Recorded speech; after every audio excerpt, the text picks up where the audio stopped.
Anota a los miembros del Tribunal Constitucional, por favor, en donde informan que se han autoprorrogado. Dale. Que la componen ha resuelto emitir la Declaración Constitucional Plurinacional número 0049-2023, que en su parte resolutiva contiene 6 disposiciones. Las 3 primeras disposiciones, en términos generales, tienen que ver con la declaratoria de inconstitucionalidad de varios artículos de este proyecto de ley aprobado por el Senado Nacional.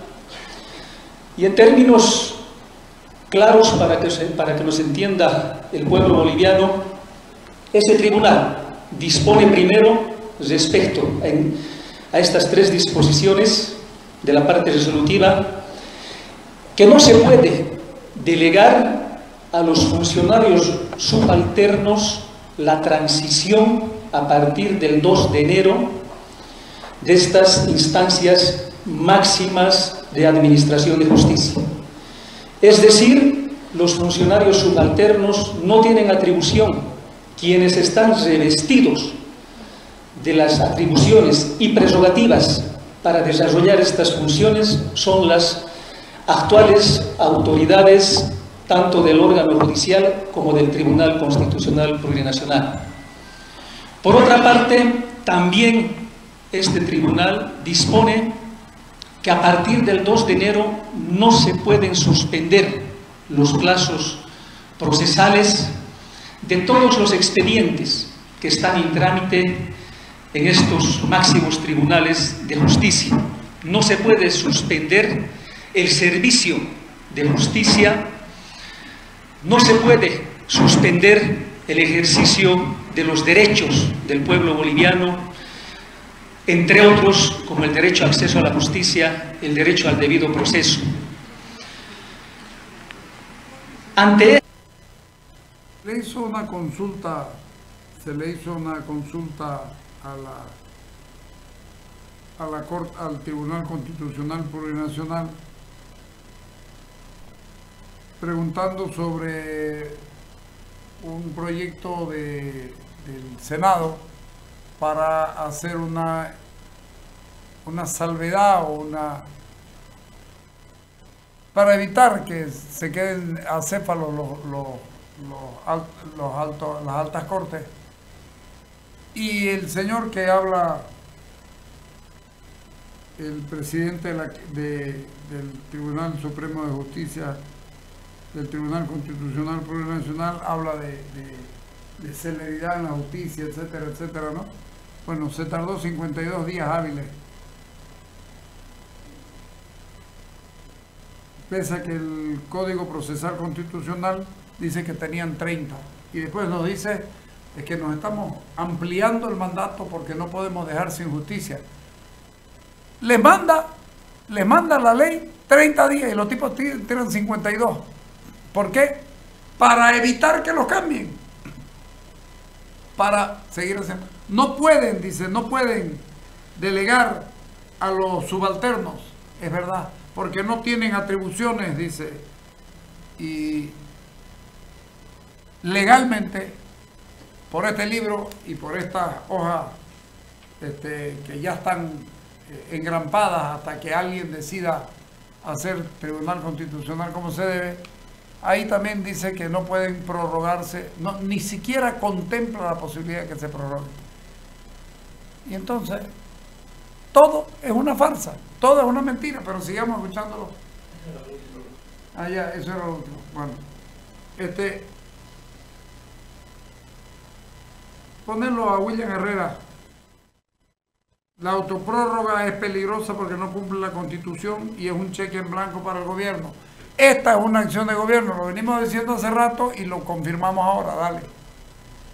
Bueno, este es el fracaso, digamos, un poco la culminación, yo diría, del fracaso judicial, que no se pudo llevar a cabo en los términos que establecía la Constitución, y ahora sale esto, una autoprórroga del propio Tribunal Constitucional, que lamentablemente vulnera la Constitución y desdibuja lo que sería un Estado constitucional de derecho. Esto es peligroso en esa proyección de lo que debería ser un Estado constitucional de derecho, porque no se está cumpliendo con lo que establece la Constitución.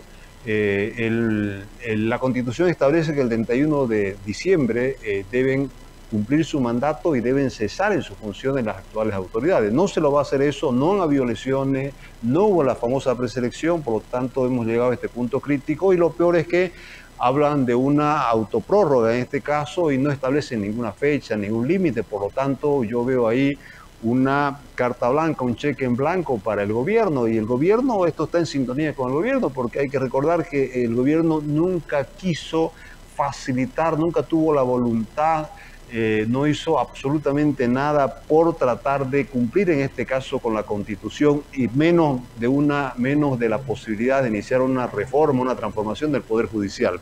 Entiendo que esto está en esa sintonía. Al gobierno siempre le conviene y le va a convenir estar con las actuales autoridades para resolver sus problemas internos que tienen el MAS, entiéndase Congreso de Laucaeñe, entiéndase el cabildo, entiéndase la sigla, entiéndase candidato. Todos esos problemas internos del MAS quiere, por lo menos el gobierno le interesa llevarlo al tema judicial y resolverlo con estas autoridades. En la creencia, entiendo yo, que le conviene al gobierno resolver esos problemas a su favor con las actuales autoridades y no con unas nuevas que podrían venir, que no se sabrían en principio qué tipo de tendencia o en qué condiciones tendrían que salir. Entonces, esto está... A ver, al gobierno le conviene, pero convengamos que a los altos magistrados también, a los magistrados del Tribunal Constitucional Plurinacional también les conviene. Porque esta autoprórroga, arriesgando que después vayan presos, arriesgando que después sean procesados, genera jurisprudencia. Y no va a faltar, acuérdense, no va a faltar como ese que apareció a declarar, a pedir la revocatoria de Arce. Esos útiles, yo no voy a decir tontos útiles porque no son tontos útiles, son absolutamente inteligentes, así sean inútiles para hacer su trabajo, pero son inteligentes como para presentar un recurso. ¿Ante quién? Ante el Tribunal Constitucional, porque es un proceso de inconstitucionalidad. ¿Y dónde se lo vas a meter? ¿Al mismo tribunal que se autoprorrogó? Esto es peligrosísimo. Por supuesto que es conversado con el gobierno. De otra manera no lo hacían. Dice que están corriendo por todos lados los parlamentarios buscando salida. Yo personalmente creo que lo dejaron estar, también fueron medio flojos. Pelearon en su momento, tuvieron opciones, presentaron un montón de cosas, pero el poder no quería. El poder no quería, y cuando el poder no quiere, parece que en este país, así sea minoría en la asamblea, el poder puede seguir haciendo lo que le dé la gana. Sigamos. En la línea del gobierno, en la ala arcista, me llama la atención que ahora la Asamblea Legislativa, tengo entendido que han tirado el grito al cielo, digamos, y que se ha anunciado incluso la posibilidad de un juicio de responsabilidades contra los magistrados, cuando ellos son los culpables también de todo esto. Es decir, aquí ha habido un fracaso de la clase política, pero particularmente del gobierno y de la Asamblea Legislativa. Hablando de la responsabilidad, ¿se usurpó funciones? Antes de José, hay un fracaso de la Asamblea Legislativa, pero no del gobierno. El gobierno ha logrado su objetivo. El fracaso es el de la Asamblea Legislativa. Ahora vamos con la pregunta de José.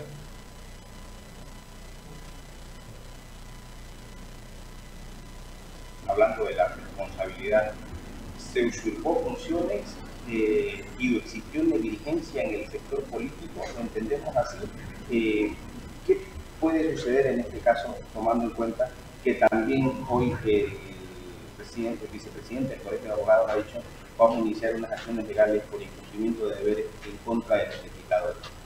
No hay propiamente una usurpación de funciones. Lo que ha habido aquí es una incapacidad de la Asamblea Legislativa y una falta de voluntad política en cumplir la Constitución. Insisto, todo esto ha sido de alguna manera en consonancia o en sintonía con el gobierno. Al gobierno es que buscaba esto, al gobierno nunca le interesó la elección, nunca le interesó hablar de una reforma judicial, porque entiendo por lo que decía antes, porque tiene sus intereses muy concretos de resolver o buscar resolver con las actuales autoridades. Yo creo que ese es el resumen y por eso se ha llegado a esto, a un alto costo institucional. Un alto costo institucional. Es exactamente el mismo trabajo de Evo Morales. Lo he escuchado a Nelson Cox a gritos, a ver si podemos ponerlo luego. A gritos. Lo han hecho así, así. No se hizo así la reelección de Evo Morales cagándose en la Constitución. No se hizo así, no lo hicieron Macario Lahor y todos los otros, no terminaron siendo funcionarios del gobierno. Aquí también hay que ponerlo claro. El masismo vive una democracia iliberal. La democracia iliberal, el sistema de gobierno en el que aunque se celebren elecciones, los ciudadanos no cuentan con libertades civiles, no cuentan con información, y no se vive una sociedad abierta y no se vive el respeto a la Constitución. Esa es una sociedad, una democracia iliberal. Y el gobierno actual y el gobierno de Evo Morales la practicaban. Usan todos los mecanismos de la democracia, lo hemos dicho hasta el cansancio. Usan todos los mecanismos de la democracia. Y de ahí hacen lo que le da la gana y se cagan en todo. Eso se llama democracia iliberal. Los gobernantes ignoran los límites constitucionales de su poder, por supuesto. Evo Morales, a ver, la corte que me habilite. No, primer tiempo, no hemos terminado. Es exactamente lo mismo. Si alguien cree que esto no se parece a lo otro, hombre, es porque no quiere entender. No quiere entender. Esto es igual y esto es peor. Este es peor. Porque sabía que lo de atrás, y además se esmeran en decir que lo de atrás fue peor. Y sin embargo es igual. Estamos jodidos. El acuerdo del sistema político que elige los plazos electorales de las elecciones judiciales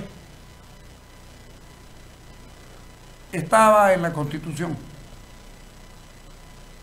La transparencia que tenía que hacerse estaba en función de la ética de cada parlamentario. Lamentablemente no se encontró ética ni se encontró la voluntad de hacer algo en la Constitución. Lamentablemente para nosotros, cuando un gobierno entiende que no puede manejar a los candidatos, no habilita una elección. ¿Y qué podemos hacer? Si el gobierno no puede manejar un candidato, entonces no facilita una elección, pretende que tener un tribunal de justicia en cualquiera de sus estamentos absolutamente cooptado. Y para ellos quiso negociar con el levismo, pero no le dio para ustedes y para nosotros. Y el levismo, que ya estaba peleado, les dijo que no. ¿Por qué? Porque el levismo sabe dónde va esto. Sabe que la próxima, ¿saben por qué el levismo no quiere? Porque sabe que la próxima va a ser, ok, Evo Morales está inhabilitado porque constitucionalmente no corresponde el fallo de que lo habilita por derecho humano. Porque el derecho humano es ser elegido candidato a presidente, pero no el derecho humano reelegido, porque la Constitución Política de Estado, esta por la que mataron el gobierno de Evo Morales, estaba Arce de ministro, habían varios los que están ahí de ministros. Saben, pero con claridad meridiana saben que lo que viene es que Evo Morales va a ser deshabilitado o inhabilitado, lo que ustedes quieran. Entonces, se llega al extremo, como dice Rodríguez Belcé, de crear un sombrío precedente, desconociendo al constituyente y debilitando la democracia. lo que ha ocurrido, la resolución es ilegítima e inconstitucional. Los magistrados no emitieron, discúlpeme, los magistrados no permitieron en que se los elija o que se los reelija. Esa es una función constitucional y ellos se tiran 53 días por algo que tenían que estar 30 para inhabilitar, para cerrar todos los caminos, para trancarle y amarrarlos de mano a todos los parlamentarios para que no puedan hacer nada esperando el fallo del Tribunal Constitucional. Y el Tribunal Constitucional no le dio la gana de hacerlo en 30 días y hablan de la transparencia y hablan de la celeridad del ejercicio de la justicia. ¿Cómo es esto? ¿Cómo es esto? ¿No pueden aclarar qué es lo que quisieron hacer? Servir al gobierno y servirse del gobierno, porque yo les garantizo. No me consta porque no lo voy a ver, pero les garantizo y tengo todo el derecho del mundo de creer que esto los libra de por vida de trabajar después que salgan de ahí. Claro, en la cárcel no van a necesitar mucho y probablemente vayan. ¿Qué dijo? Vamos al corte para seguir con el tema. Dale.